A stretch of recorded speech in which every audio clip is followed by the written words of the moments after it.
Zanim zaczniemy, mam do Was małą prośbę. Bardzo ciężko pracuję, aby osiągnąć cel 1000 subskrybentów. Liczbę, która naprawdę wiele dla mnie znaczy. Proszę, naciśnijcie przycisk subskrybuj. Dla Was to tylko jedno kliknięcie, ale dla mnie to ogromna motywacja do dalszego tworzenia filmów. Dziękuję bardzo. The winds of the northern territories carry whispers of her. The woman who vanished into the cursed mountains a decade ago. They say she walks like a ghost between ancient pines, leaving no tracks in virgin snow. They say wolves bow their heads as she passes, recognizing something in her that even she has forgotten. Isolda of the Blackthornne was once like any other wolf until betrayal stripped her of pack, of purpose, of belonging. The mountains should have killed her that first winter. They didn't. Instead, they carved away everything soft, everything unnecessary, until only steel and survival remained. For 10 brutal winters she has answered to no one. Her hands have grown calloused from bowstrings. Her heart has grown guarded from solitude. She has learned to find sustenance where others would starve, to create warmth where others would freeze, to hear warnings in the wind that others would ignore. But destiny isn't finished with her yet. When the Alpha King's golden eyes find her across a rushing river, something ancient and inevitable awakens. His voice reverberates through the forest like thunder. You've always belonged somewhere, Isolda. You've just been waiting for someone to claim you. She has outrun wolves, outsmarted bears, and outlasted blizzards that buried entire villages. But how does one escape a fate written in the stars? How does a woman who has forgotten how to trust become the queen of territories she never sought to rule? The lone wolf is about to discover that sometimes surviving isn't enough. Sometimes the gods demand you live. Before we begin, remember to subscribe to our channel and turn on notifications. Every day a new story awaits you. Now, let us begin. The 10th winter was always the worst. Isolda had learned this truth during her years in the mountains, where time stretched like an endless white canvas painted with varying shades of survival. The first winter had been about staying alive through the night. The 5th about learning to trap what couldn't be hunted. But the 10th winter brought a bone-deep weariness that settled in alongside the cold. This morning she woke before dawn as always, her breath forming clouds in the small cave she'd claimed as shelter. Frost clung to her eyelashes, and the fire had died to embers hours ago. She didn't mind. The cold had become a companion of sorts, more reliable than any person she'd ever known. Another day, she whispered to herself. The words, a ritual that had kept her sane through 3,622 mornings alone. Her voice was rough from disuse, a sound she barely recognized anymore. Outside, the forest stirred with early light. The worst of winter was finally breaking, evident in the droplets melting from pine needles and the subtle shift in air that promised spring. Eventually, Isolda moved with practice efficiency, gathering her snares and bow. Food wouldn't find itself. Her body was lean but strong, hardened by survival. Dark hair, once soft and flowing, now hung in a practical braid down her back, threaded with small wooden beads she'd carved during the endless nights. Little indulgences to remind herself she was still human, still a woman, still alive. The tracks were fresh in the thinning snow, rabid from the look of them. Isolda followed silently, her worn leather boots making almost no sound. Years of hunting had taught her to move like a shadow, to become part of the forest rather than an intruder in it. She was so focused on the trail that she almost missed the other prince, larger, deeper wolf. It afroze, arrow nocked, but not yet drawn.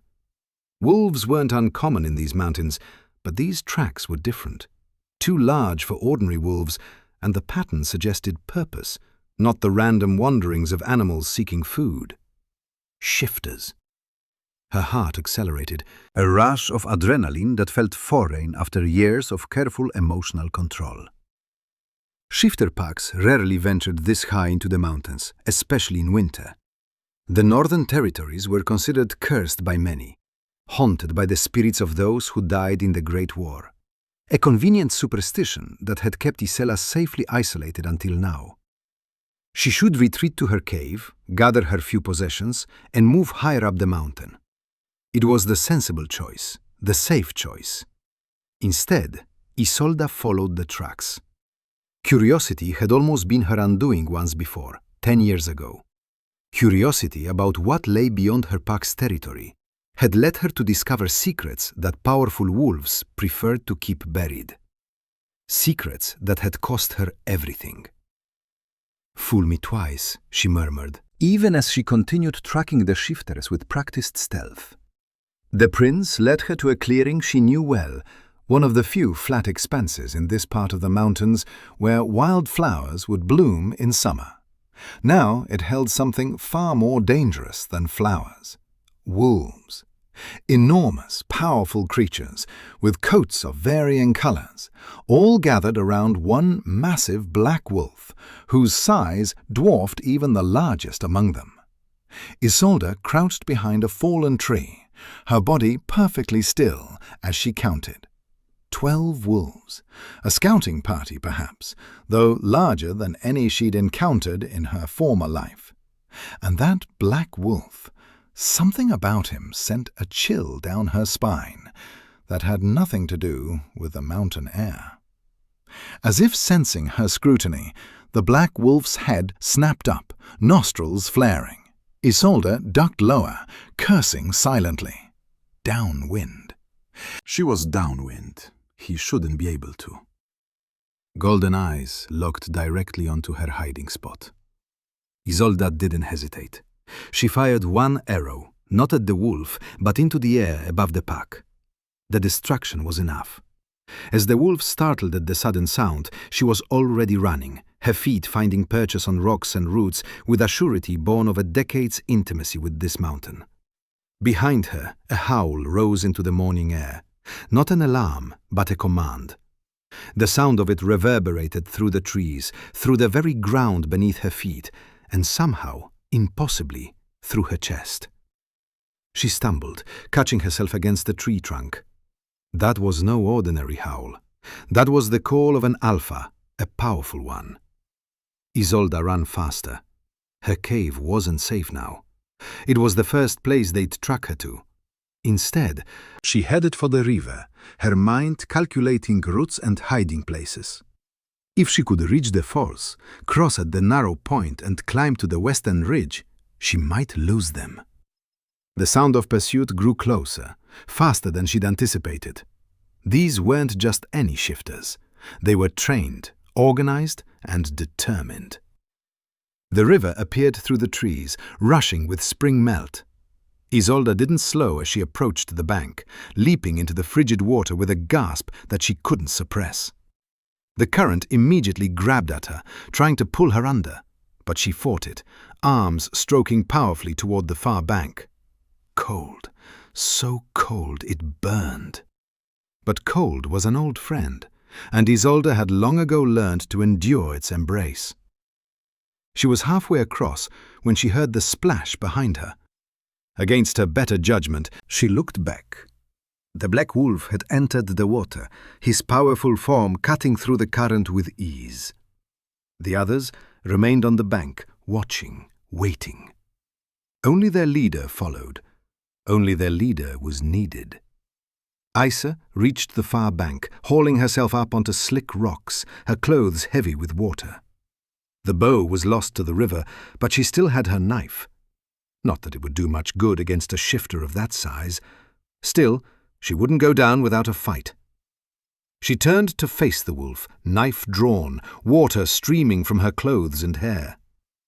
"Stay back," she warned, voice rusty but firm. "I have no quarrel with your pack, but I will defend myself." The black wolf emerged from the river, shaking water from his massive coat in a display that sent droplets glittering through the air like diamonds.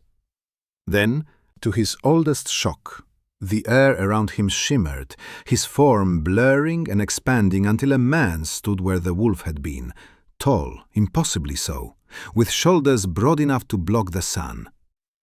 His skin was bronzed despite the winter months, marked with intricate tattoos that wrapped around his arms and disappeared beneath the waistband of breeches that materialized with his transformation. His face was all hard angles and uncompromising lines, framed by black hair that fell just past his shoulders. But it was his eyes that held her, still that impossible gold, regarding her with an intensity that made her feel like prey for the first time in years. "Isolda of the Blackthornne pack," he said, his voice as deep as the mountain itself. "You've been difficult to find." The knife nearly slipped from her fingers. 10 years! 10 years since anyone had spoken her name. 10 years since anyone had known which pack she'd once belonged to. "Who are you?" she demanded, raising the blade higher. "What do you want?" His lips curved in what might have been a smile on a different face, on a different man. On him, it looked dangerous. "I am Kale," he said, as if the name alone should mean something to her. When she didn't react, his eyes narrowed slightly. "Alpha King of the Northern Territories. And what I want, Isolda of the Blackthornne, is you." The world seemed to tilt beneath her feet, and for a moment Isolda thought the river's cold had finally claimed her senses. An Alpha King. The Alpha King. Stories of the new ruler who had united the fragmented northern packs had reached even her isolated mountain over the years, carried on the wind, whispered by the occasional traveler she observed from afar. "There's been a mistake," she said, backing away slowly. "I'm no one. I belong to no pack." "That," he said, stepping closer despite her raised knife, "is where you're wrong. You've always belonged somewhere, Isolda. You've just been waiting for someone to claim you." His words should have angered her, the presumption that she was something to be claimed, like territory or property. Instead, they awakened something dormant inside her, a recognition she couldn't name, but felt in her bones. "Stay back," she warned again, but her voice lacked conviction. Kale stopped, not out of fear. Nothing about this man suggested he understood the concept, but seeming to grant her the space as a courtesy. "You've survived 10 winters alone on this mountain," he said, his gaze traveling over her with an assessment that felt almost physical. "Most alphas couldn't manage what you have, let alone a lone wolf." "I'm not a wolf." His smile widened, showing teeth that seemed too sharp for his human form. "Your scent says otherwise, little survivor. Faint after all these years in isolation, but unmistakable. You can hide from the world, but not from what you are." His old hand tightened on the knife. "What do you want from me?" she asked again. Because surely he wanted something.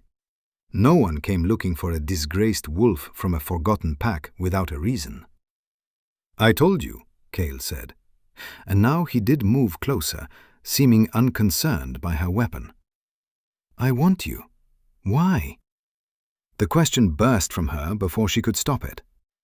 His golden eyes glowed with an inner light that had nothing to do with the sun. "Because you're mine," he said simply, "my queen. And it's time you took your place by my side." The knife clattered to the ground as his oldest world went black. When she awoke, she was no longer by the river. The scent of pine and smoke filled her nostrils along with something else, something male and powerful that made her wolf stir for the first time in years. Isolda opened her eyes to find herself in a tent, lying on furs that felt impossibly soft after years of sleeping on stone. Outside, voices murmured, fires crackled, and the steady rhythm of a pack going about its business surrounded her. She sat up quickly, ignoring the dizziness that followed. Her clothes had been changed. She now wore a simple tunic of soft wool that smelled faintly of pine and something spiced. Beneath it, her skin felt clean. Someone had bathed her while she was unconscious. The thought sent a flush of anger through her. The tent flap opened, and a young woman entered, carrying a tray of food. She startled when she saw Isolda awake, nearly dropping her burden. "Oh, I should tell the Alpha."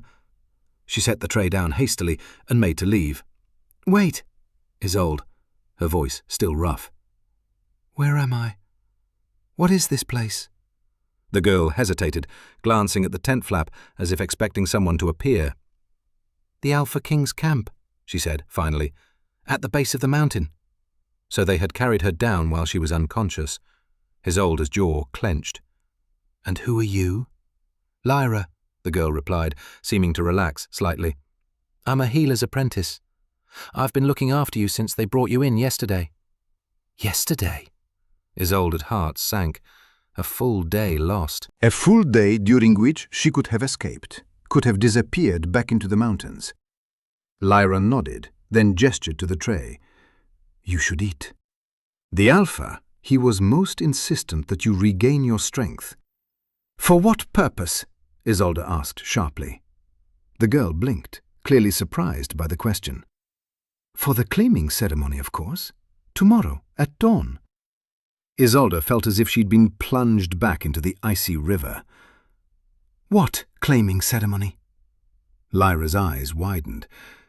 "The Alpha didn't tell you, but I thought—" She stopped, looking uncomfortable.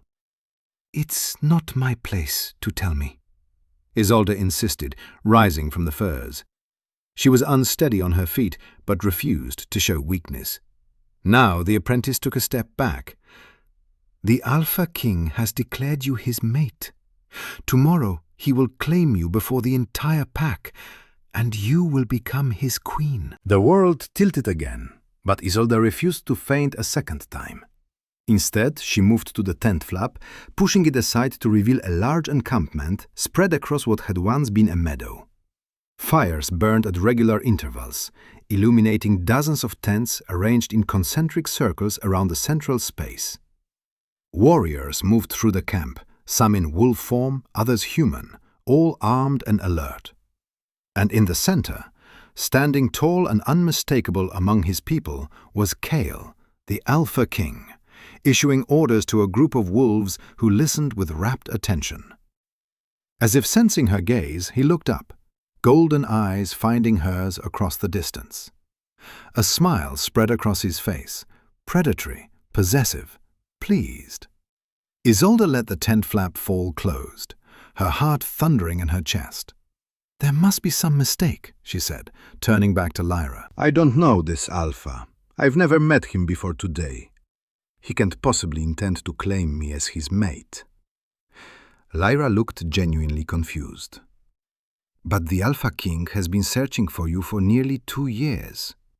He's had scouts combing the mountains, following rumors, seeking any trace of the lone wolf who survived where others perished," he said.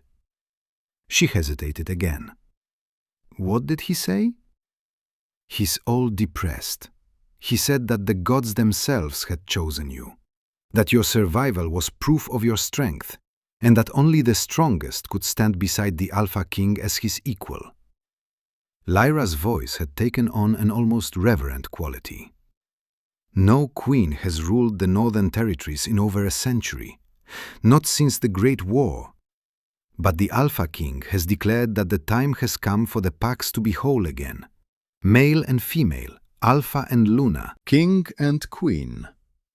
Isolda shook her head, trying to make sense of it all. "This is madness. I left pack life behind a decade ago.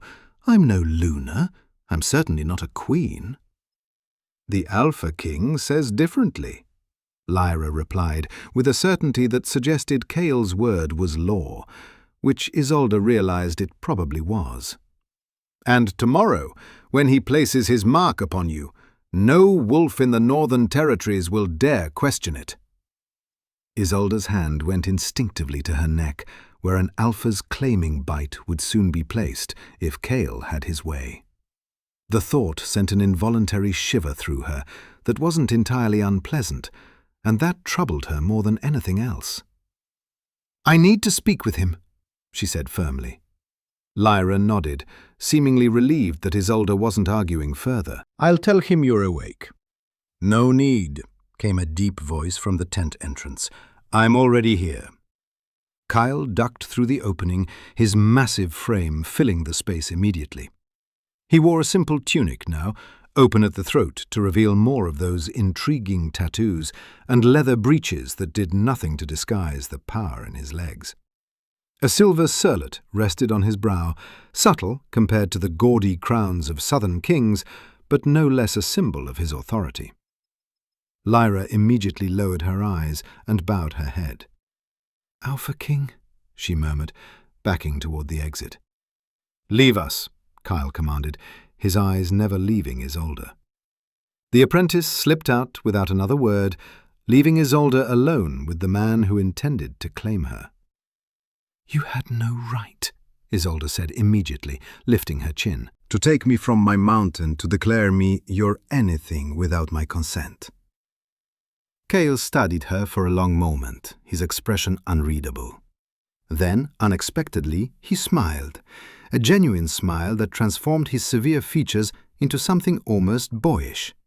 "Fierce," he said, the word carrying a note of approval. "Good. A queen should have fire." "I am not your queen," Isolda insisted. "I don't know what game you're playing, but I want no part in it." He moved closer, and it took everything in Isolda not to step back. He smelled of forest and smoke and something uniquely male that made her wolf pace restlessly beneath her skin. "This is no game, Isolda of the Blackthornne," he said quietly. "This is destiny, yours and mine, intertwined from the moment you set foot on that mountain and refused to die." "You don't know me," she countered. "You know nothing about me except my name and former peck." "I know you were falsely accused of betraying your Alpha," Kyle said, his voice steady. "I know you fled rather than face execution for a crime you didn't commit. I know you've lived alone for 10 years, hunting and gathering and surviving where wolves twice your size would have perished in the first winter." Isolda stared at him, stunned into momentary silence. "How could you possibly? I make it my business to know everything about my territories, including the wolves who inhabit them."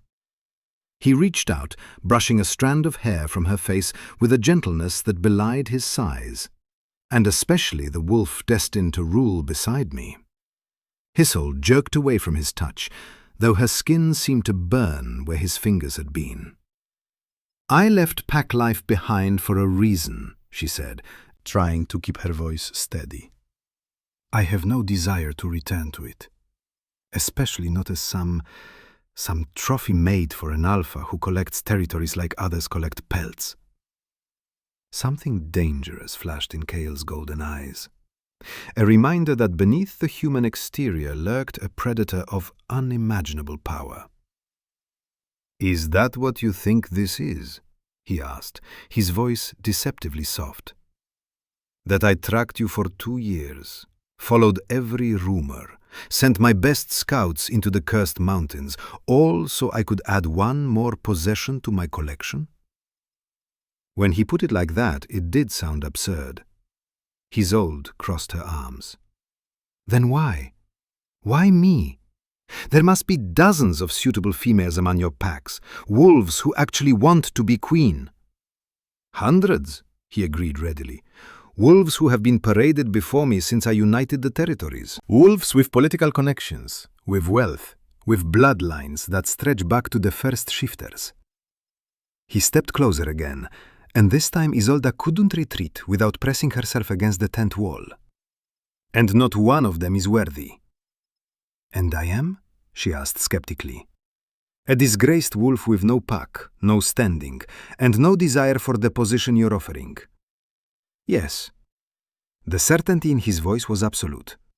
"You are worthy precisely because you don't seek power, because you've lived without a pack and survived, because you understand what it means to stand alone against the world." His eyes held hers, intense and unwavering, just as I have. Something in his words resonated within her, striking a chord she hadn't known existed. She pushed the feeling away. "I won't be claimed against my will," she said firmly. "I won't be anyone's mate, not even an Alpha King's, without my consent." Cale studied her for a long moment, his expression inscrutable. Then he nodded once. "Fair enough." Isa blinked, thrown by his easy capitulation. "What?" I said. "Fair enough," he repeated. "I won't force a claiming on an unwilling mate.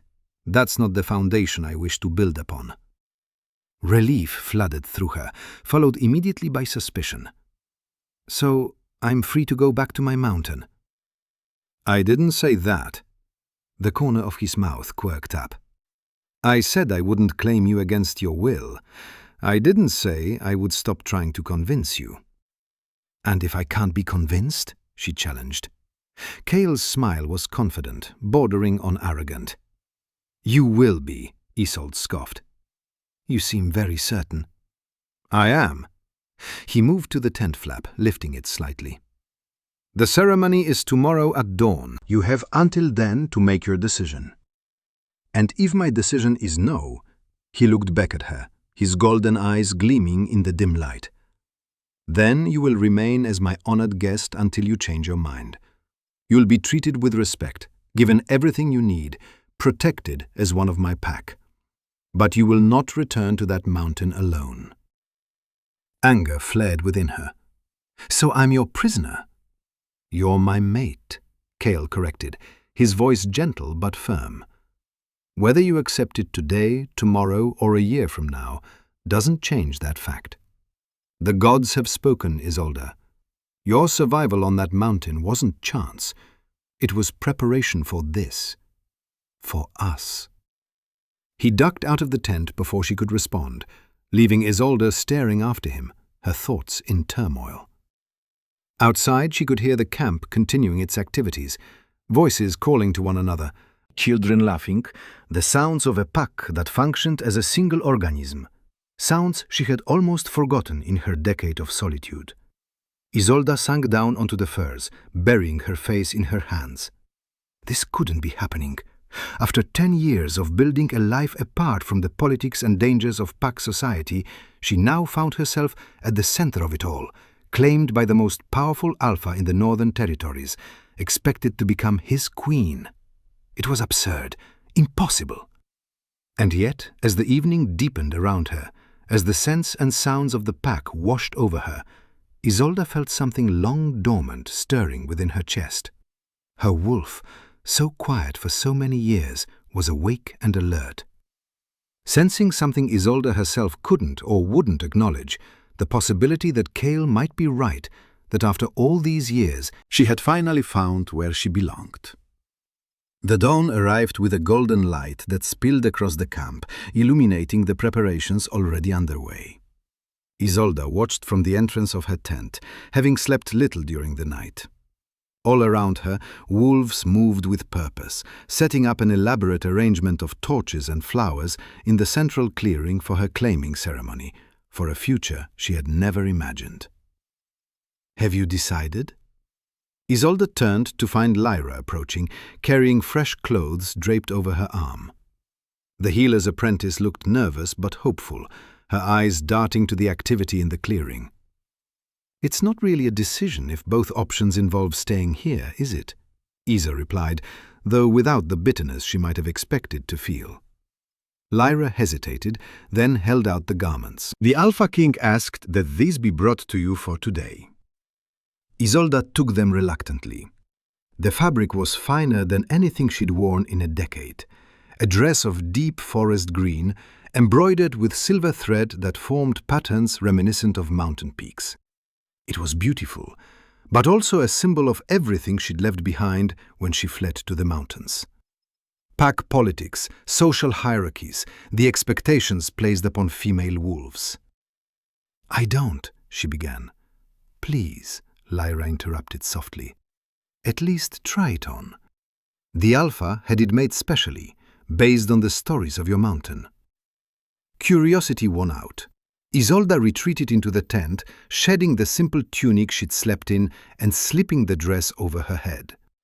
The fabric settled against her skin like water, somehow both substantial and weightless. It fit perfectly, hugging her lean frame without constraining her movement. When she emerged, Lyra's eyes widened. "Oh," she breathed, "you look like her." "Like who?" Isa asked, smoothing the unfamiliar fabric over her hips. "The Queen of the North, from the old stories. The wolf woman who came from the mountains to save the territories during the Great War." Lyra's expression was a rock. That's why he chose green. It was her color too. Something cold settled in his oldest stomach. Is that what this is about? Some prophecy or legend? Lyra seemed to realize she'd said too much. "I should go," she murmured, backing away. "The ceremony begins soon. Someone will come for you when it's time." She hurried off before Isolda could press further, leaving her standing alone, draped in a dead queen's colors, feeling increasingly like a pawn in a game she didn't understand. The central clearing had been transformed.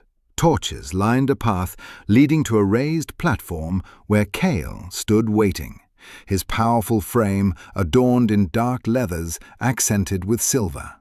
The surlet gleamed on his brow, catching the morning light. Hundreds of wolves gathered around the clearing, their expressions ranging from curious to expectant as they watched their Alpha king, as they waited for her. Isolda remained in the shadows between two tents, observing. This was her last chance to make a decision, submit to the claiming and become queen of a territory she had never sought to rule, or refuse and remain a captive guest until she changed her mind. Neither option appealed to her, yet something held her in place when she could have melted back into the forest. Something beyond curiosity or resignation. "He won't force you." His oldest spun to find an older woman standing behind her. Her silver-streaked hair pulled back in a severe braid, her eyes sharp and knowing. Despite her age, she carried herself with a warrior's bearing. "Who are you?" Isolda asked, immediately wary. "Thora?" The woman inclined her head slightly. "I serve as the Alpha King's head of security, and occasionally his conscience. You're his beta, his older guest." Recognizing the air of authority that surrounded the woman, Thor's lips quirked. "Something like that.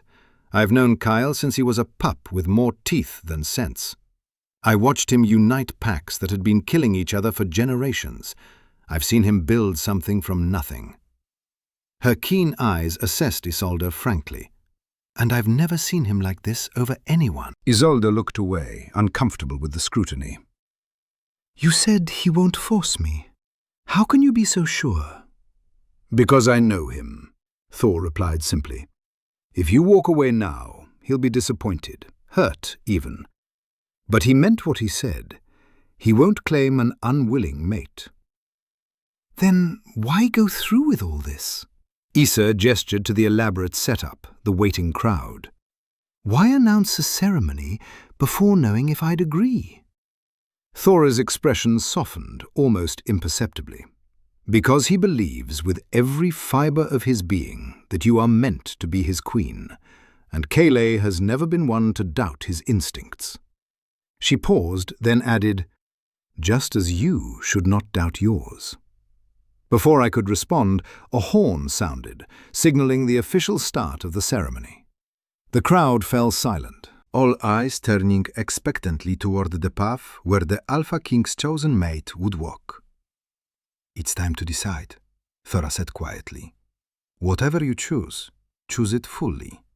A wolf who stands between two paths belongs to neither." With that cryptic advice, she slipped away, leaving Isolda alone with her thoughts. The camp waited in hushed anticipation. On the platform, Kale's golden eyes swept the crowd, searching. He hadn't seen her yet, didn't know she was watching from the shadows. Isolda closed her eyes, reaching inward to the wolf she had kept caged for so long. "What do you want?" she asked silently. For the first time in years, her wolf answered with perfect clarity.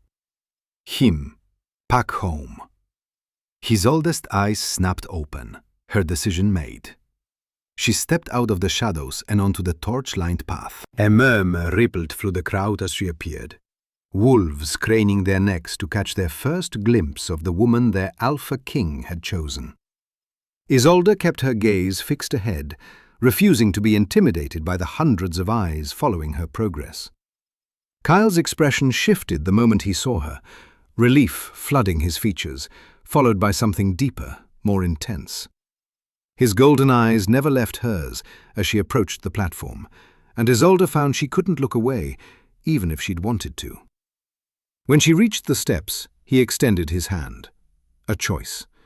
She could still turn away. Isolda placed her hand in his, allowing him to guide her onto the platform beside him. His skin was warm against hers, his grip gentle but secure. Up close, she could see flecks of amber in his golden eyes, could smell the distinctive scent that had haunted her dreams the night before. Something primal and undeniably alpha, mixed with mountain pine and a hint of spice. "You came," he said, his voice pitched low for her ears alone. "I haven't agreed to anything yet," she replied, equally quiet. "I'm still deciding."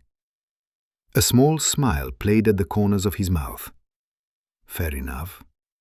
He turned to address the assembled pack, his voice carrying effortlessly across the clearing. "Wolves of the Northern Territories," he began, his hand still holding his old. "For too long, our packs have been fragmented, weakened by old grudges and pointless rivalries. For too long, we have forgotten what made us strong in the days before the Great War. Unity, purpose, and balance." The crowd listened in rapt attention, hanging on their Alpha's every word. The ancient texts speak of a time when our territories were ruled by both Alpha and Luna, king and queen, each bringing different strengths to the leadership of our people. Kyle's grip on Isolda's hand tightened slightly. Today marks the return of that balance. Today I present to you Isolda of the Blackthornne, who has survived 10 winters alone on the cursed mountains, a feat no other wolf has accomplished. Murmurs swept through the crowd, wolves exchanging glances and whispered comments. Isolda fought the urge to shift uncomfortably under their collective gaze. "Some of you may question my choice," Kale continued, his voice taking on a harder edge. "You may wonder why I would select a lone wolf with no pack ties, no political advantage to bring. To those who doubt, I say this. True strength is not found in bloodlines or alliances. It is found in the wolf who survives when all odds are against them. It is found in the heart that remains true even when abandoned by all others." He turned to face Isolda fully now, his golden eyes boring into hers with an intensity that made her breath catch. Isolda of the Blackthornne survived when no one believed she could. She built a life from nothing, asking help from no one. She faced winter after winter alone, hunting when the game fled, finding warmth when the cold would kill, remaining strong when weakness would have been easier. His voice dropped, becoming almost reverent. "If that is not a queen's strength, then I do not know what is." The silence that followed his words was profound. Isolda could feel the weight of hundreds of gazes upon her, assessing, reconsidering. An older wolf stepped forward from the crowd, his graying beard and ceremonial robes marking him as a pack elder or priest. "Alpha King," he said, his voice ready but clear.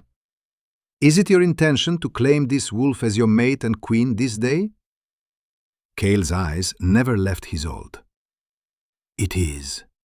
"And you, Isolda of the Blackthornne," the elder continued, turning to her, "do you accept the Alpha King's claim? Do you consent to become his mate, his queen, and the mother of his heirs?" The directness of the question startled her. Mother of his heirs? She hadn't even considered that aspect of what being Kale's mate would entail. Children? A family? Things she had long ago accepted she would never have. She looked at Kyle, searching his face for any sign that this was a mistake, that he was acting on impulse or political calculation rather than genuine belief. What she found instead was absolute certainty. This man, this Alpha King, who had united warring packs and built a kingdom from chaos, believed with unwavering conviction that she was meant to stand beside him. "Before I answer," Isolda said, her voice stronger than she expected, "I would ask the Alpha King a question of my own." A ripple of surprise moved through the crowd. It was not customary for a prospective mate to question the Alpha during a claiming ceremony. The elder looked taken aback, but Kale merely nodded. "Ask," he said simply. Isolda turned to face him fully, aware that every wolf in the clearing was listening intently. "You speak of strength and survival," she said. "But ruling requires more than the ability to endure. It requires wisdom, diplomacy, knowledge of your people. All things I lack after 10 years in isolation." She met his gaze steadily. "Why do you truly believe I can be a queen to your people when I have spent a decade avoiding all contact with wolves?" It was the question that had plagued her through the night. Not why he wanted her, but why he thought she could actually fulfill the role he was thrusting upon her. Kyle considered her words, seeming to weigh his response carefully.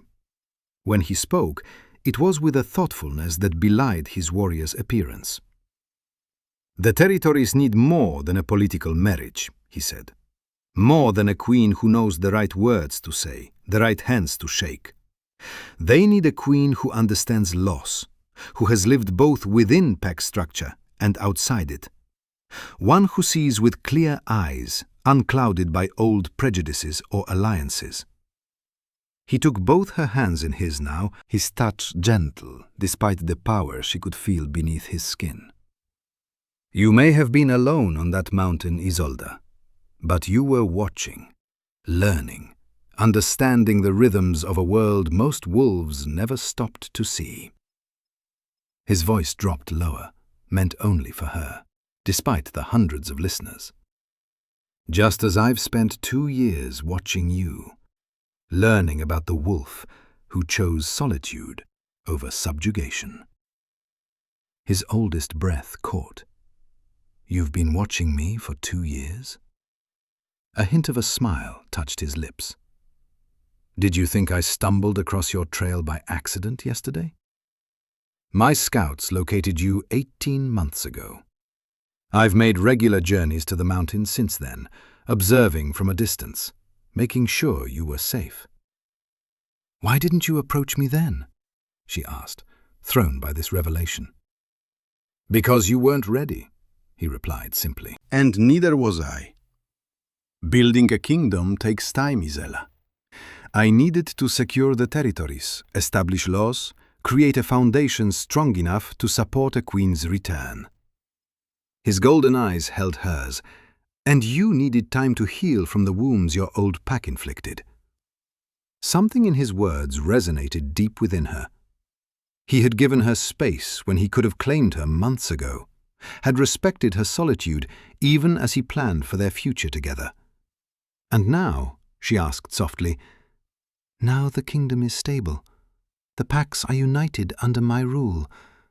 And you," his thumb brushed over her knuckles, "you stood your ground against me at the river.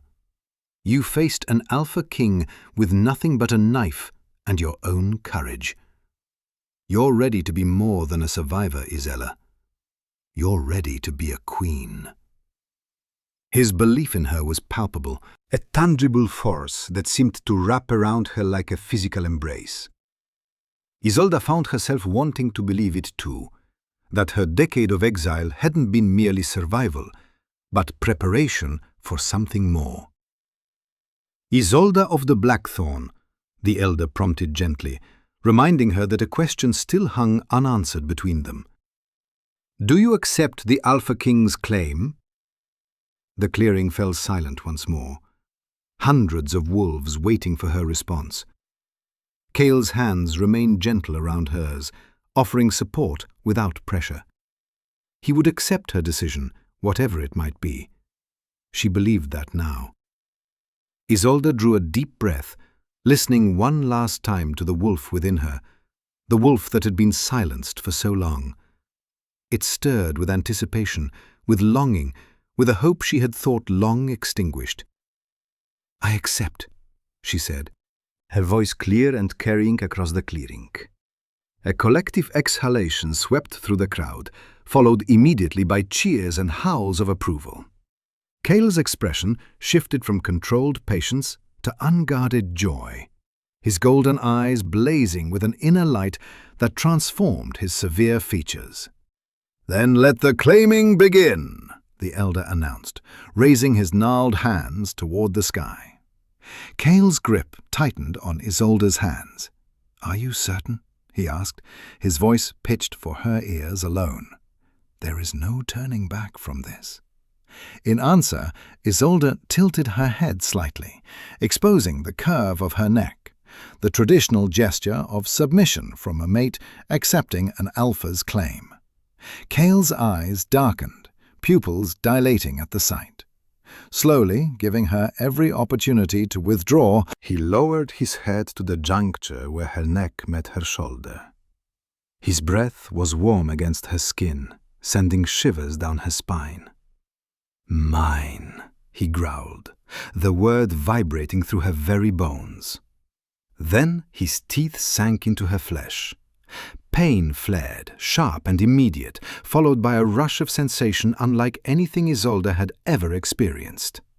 Heat flooded through her veins, her wolf howling in recognition as the Alpha's claim took hold. Images flashed behind her eyes, memories that weren't her own. A young boy training with wolves twice his size, a teenage Kale fighting for dominance, a man standing over the body of a rival Alpha, blood on his hands, determination in his eyes, Kale's life flowing into her through the claiming bond.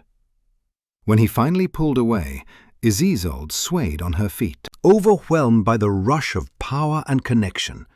His arms came around her, steadying her, drawing her against the solid wall of his chest. "It is done," the elder announced to the crowd. "Behold your Alpha, King and Queen."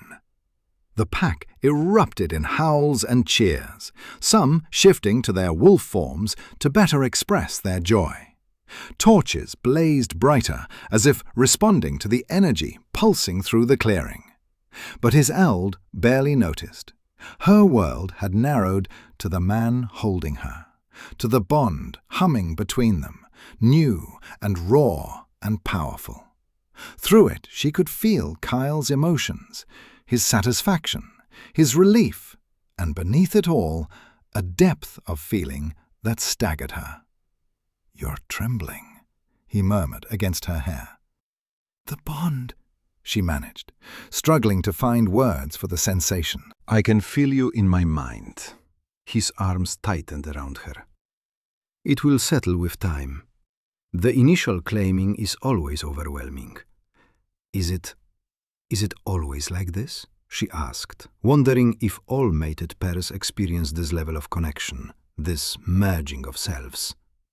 Kel pulled back slightly, looking down at her with an expression she couldn't quite read. "No," he said quietly. "This is different, stronger than any claiming I've witnessed." A small smile touched his lips. "It seems the gods truly did intend us for each other." Before Isolda could respond, they were surrounded by wolves offering congratulations and pledges of loyalty. Kel kept her close to his side, his hand resting protectively at the small of her back as he introduced her to pack leaders and elders whose names blurred together in her mind. Through it all, the claiming bond pulsed between them, a living thing binding them together. Isolda could feel Cale's pride as he presented her, his satisfaction at the pack's acceptance, his concern when he sensed her growing fatigue. "Enough," he said finally, his voice cutting through the celebratory clamor. "The Queen needs rest. The festivities will continue without us." No one dared argue with the Alpha King. The crowd parted, allowing Kyle to guide Isolda away from the clearing and toward a large tent set slightly apart from the others. The Alpha's quarters, she realized. His quarters, which would now be hers as well. Inside, the tent was surprisingly comfortable, furnished with a large bed piled with furs, several wooden chests, a table and chairs, and a small briar providing warmth. Lanterns hung from the center pole, casting a soft glow over the space. As soon as they were alone, Cale's demeanor changed. The formal, controlled Alpha who had addressed his pack disappeared, replaced by a man watching her with undisguised concern. "How are you feeling?" he asked, his voice gentle. The claiming bond can be disorienting at first. Isolda sank onto the edge of the bed, suddenly aware of how exhausted she felt. "It's a lot," she admitted. "I can feel your emotions, sense your thoughts. It's like having another person inside my head." Cale knelt before her, taking her hands in his.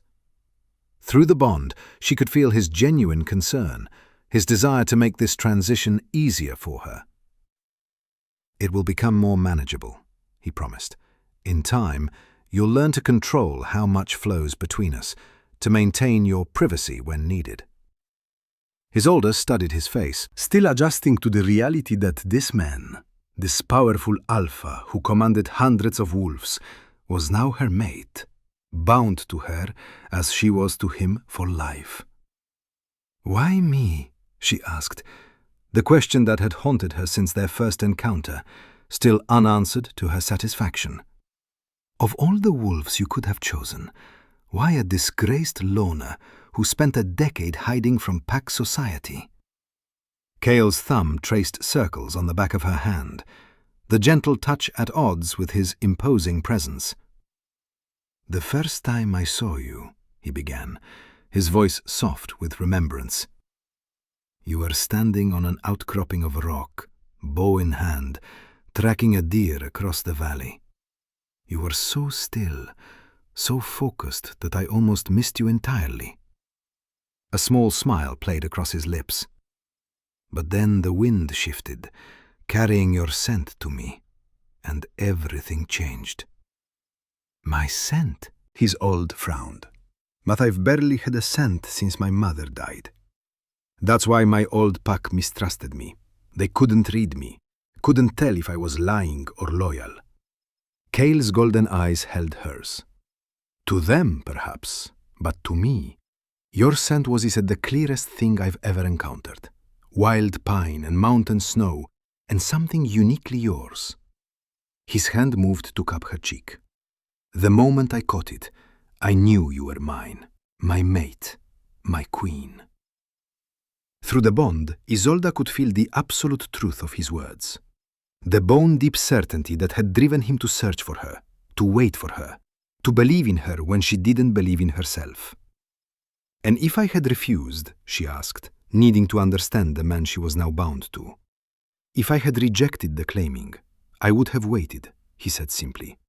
"For as long as it took, a year, a decade, however long you needed." The conviction in his voice echoed through their bond, left no room for doubt. This Alpha King, this warrior who had united warring packs through sheer force of will, would have waited patiently for her to come to him of her own accord. The realization humbled her. "I still don't know if I can be what your people need," she admitted, her voice barely above a whisper. "A queen should have diplomatic skills, political knowledge. I've been alone so long, I've forgotten how to be part of a pack, let alone lead one." Kyle's hands tightened around hers. "You don't need to know everything at once," he said. Leadership isn't about having all the answers. It's about having the courage to seek them, to admit when you don't know, to listen when others speak. His eyes held hers, golden and intense. You have that courage, Isolda. You've had it all along. Through their bond, she could feel his absolute faith in her, unwavering, uncompromising. It was a heady sensation, being believed in so completely. "Rest now," he said, rising to his feet. "Tomorrow is soon enough to begin your new life as queen." Isolda caught his hand as he turned away. "Where are you going?" "To speak with my commanders," he replied. "There are matters that need attention, and you need time to adjust to the claiming bond." She could feel his reluctance to leave her, the pull of the new bond making separation uncomfortable for them both. But she could also sense his respect for her need for space, his determination to give her time to process everything that had happened. "Thank you," she said softly, "for understanding." Kyle lifted her hand to his lips, pressing a kiss to her knuckles that sent a shiver of warmth through her. "Rest, my queen," he said, his voice a low rumble that seemed to vibrate through her very bones. "I'll return soon." As he ducked through the tent flap, Isolda felt the physical distance between them like a tangible thing, the claiming bond stretching uncomfortably. But beneath that discomfort lay something else, a sense of connection she had thought lost forever when she fled to the mountains. She was no longer alone.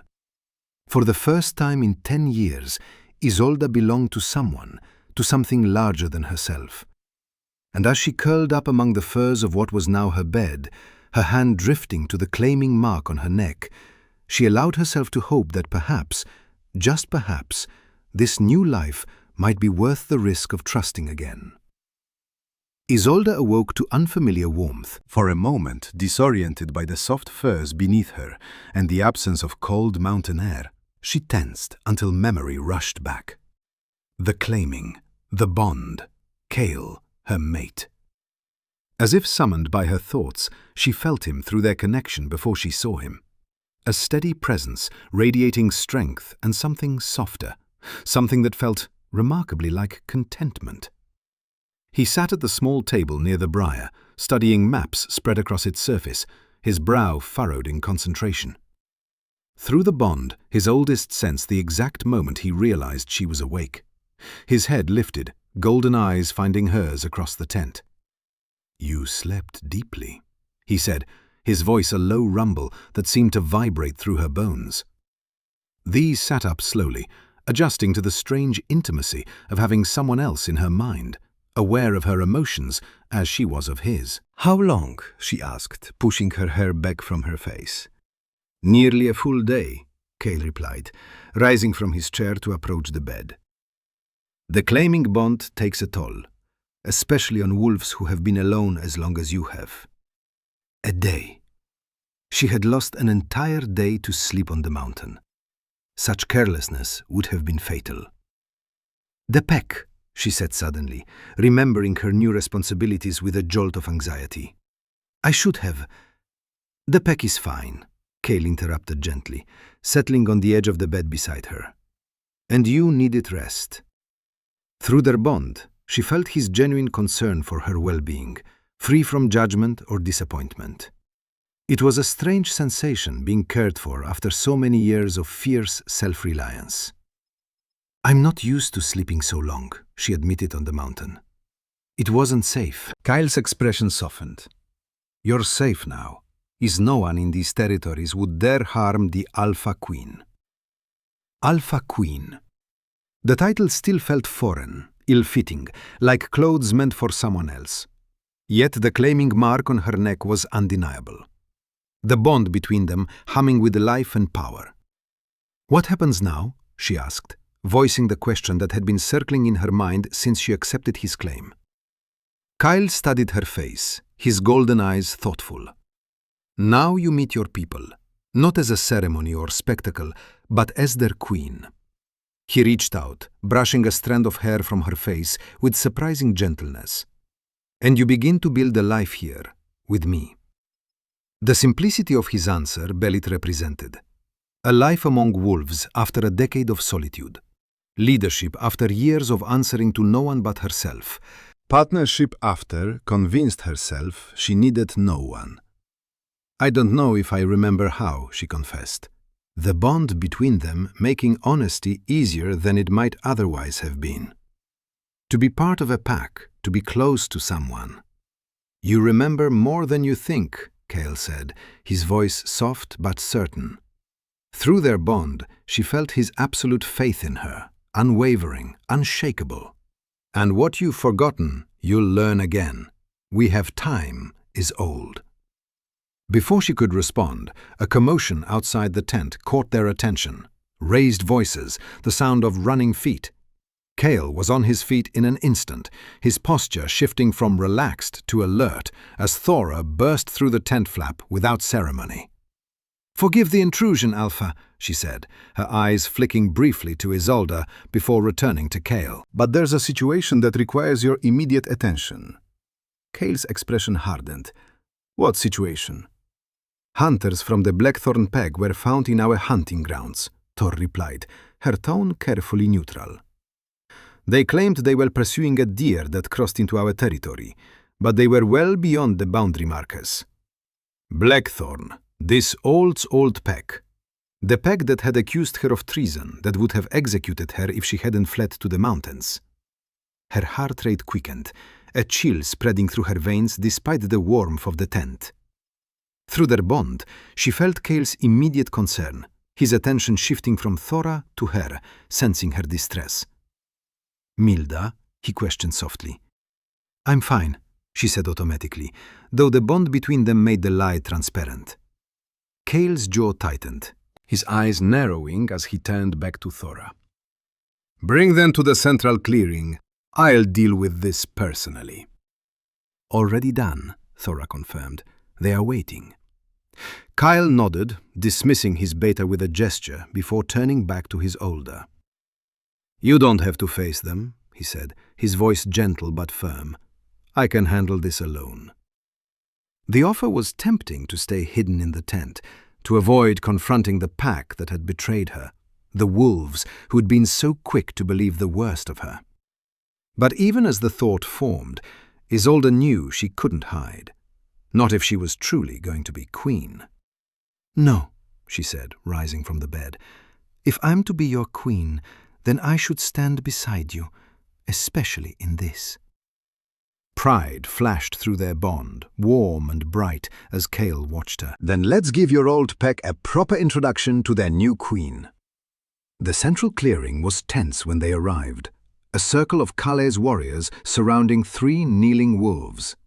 Isolda recognized them immediately. Garrick, her former Alpha's son, Rowan, once a friend who had turned on her when accusations flew, and Elias, an elder who had voted for her execution. They looked smaller than she remembered, less intimidating.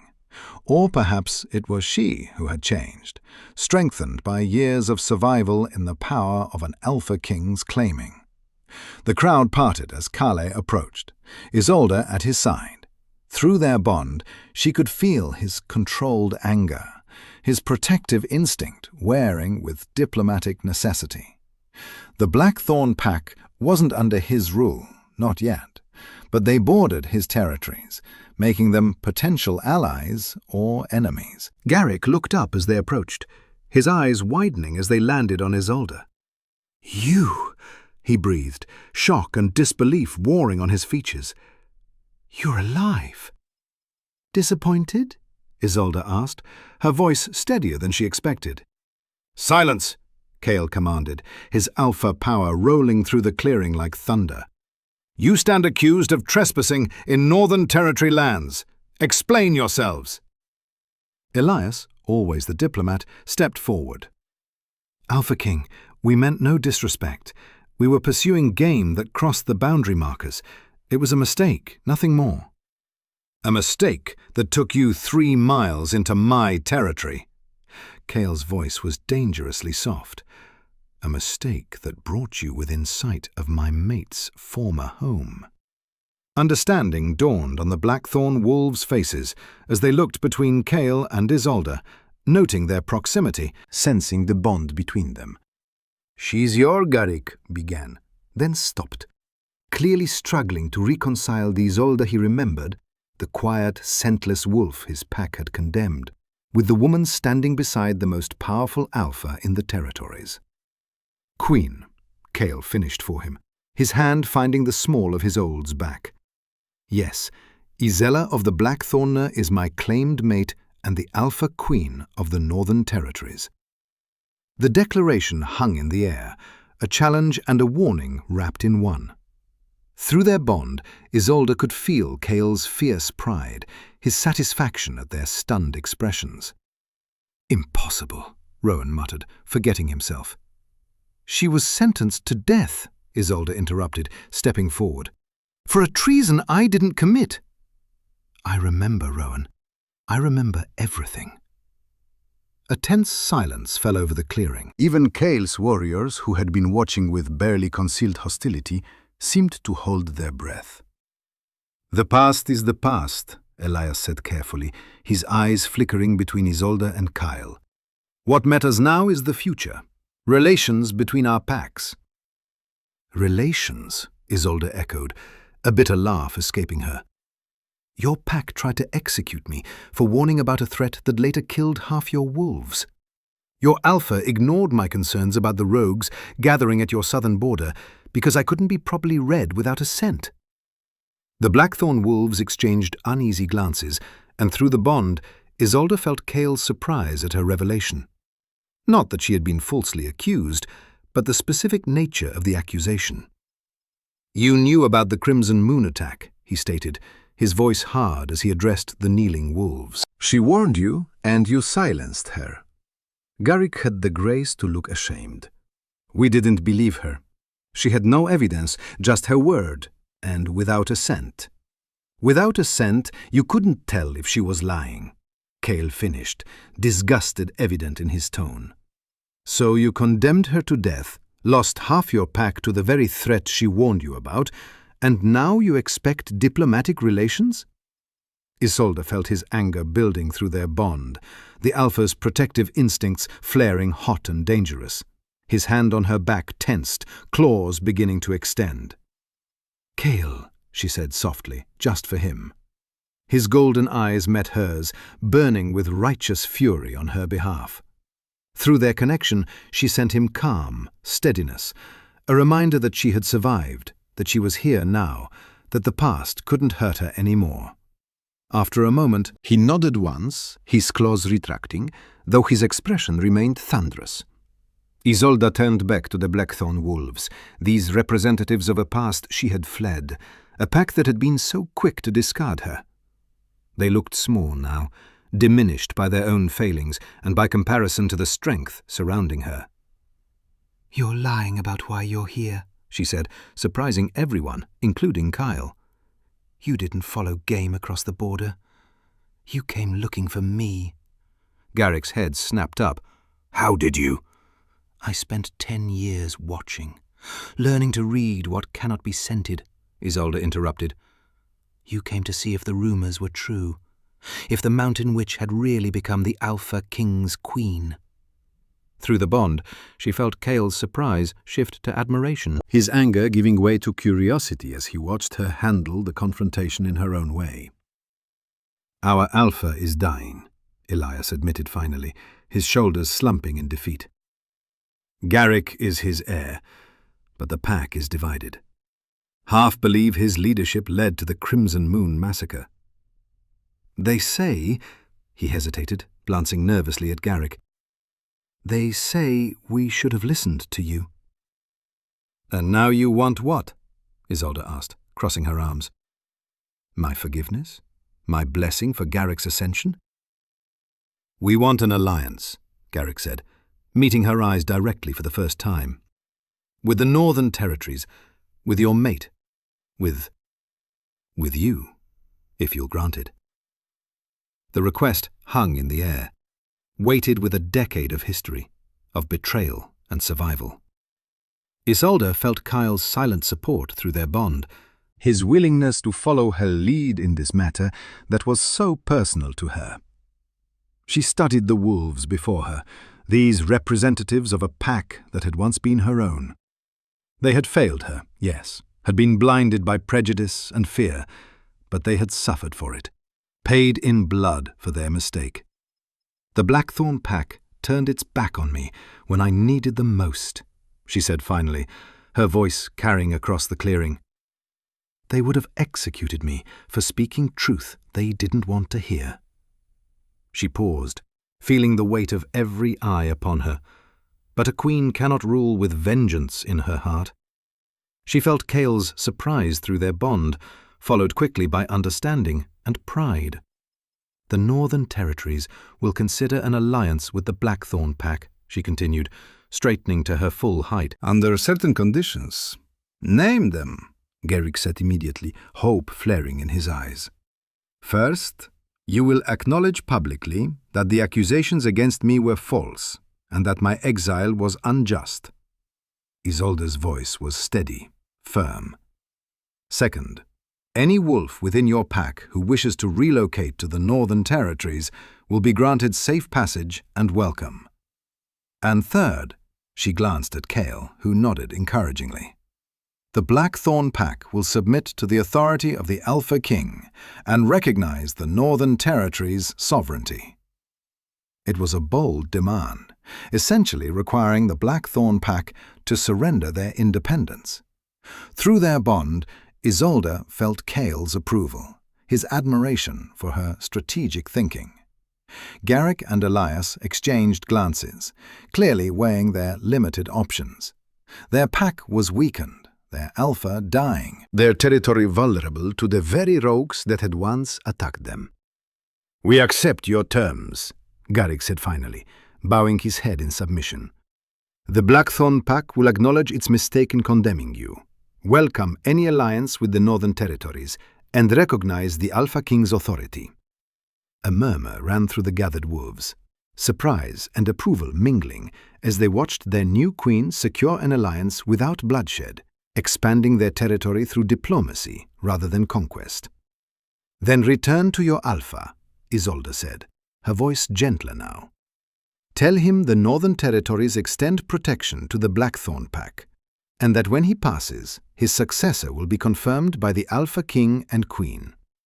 The Blackthorne wolves bowed deeply first to Kyle, then, with visible hesitation, but genuine respect to Isolda as they were escorted from the clearing, Isolda felt a weight she hadn't known she carried lift from her shoulders. Not forgiveness exactly, but closure. The closing of one chapter and the beginning of another. Cale's arm slipped around her waist, pulling her gently against his side. Through their bond, she felt his pride, his admiration, and beneath it all, a growing affection that warmed her from within. "You handled that perfectly," he murmured, his voice pitched for her ears alone, like a queen born to the role.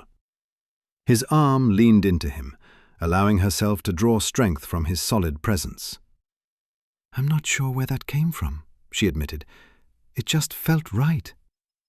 "It was right," Kyle assured her, his golden eyes warm as they met hers. "You offered justice without vengeance, strength without cruelty. Those are qualities of a true queen." Around them, the pack was dispersing, returning to their duties with a new respect in their eyes when they looked at their Alpha Queen.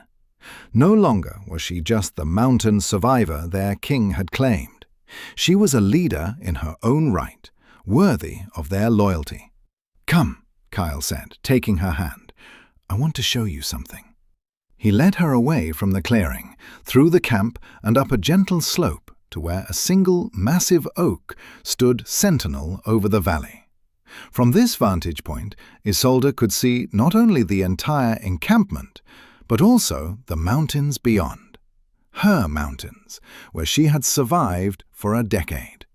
"This was the first place I saw you," Cale said, his voice soft with memory.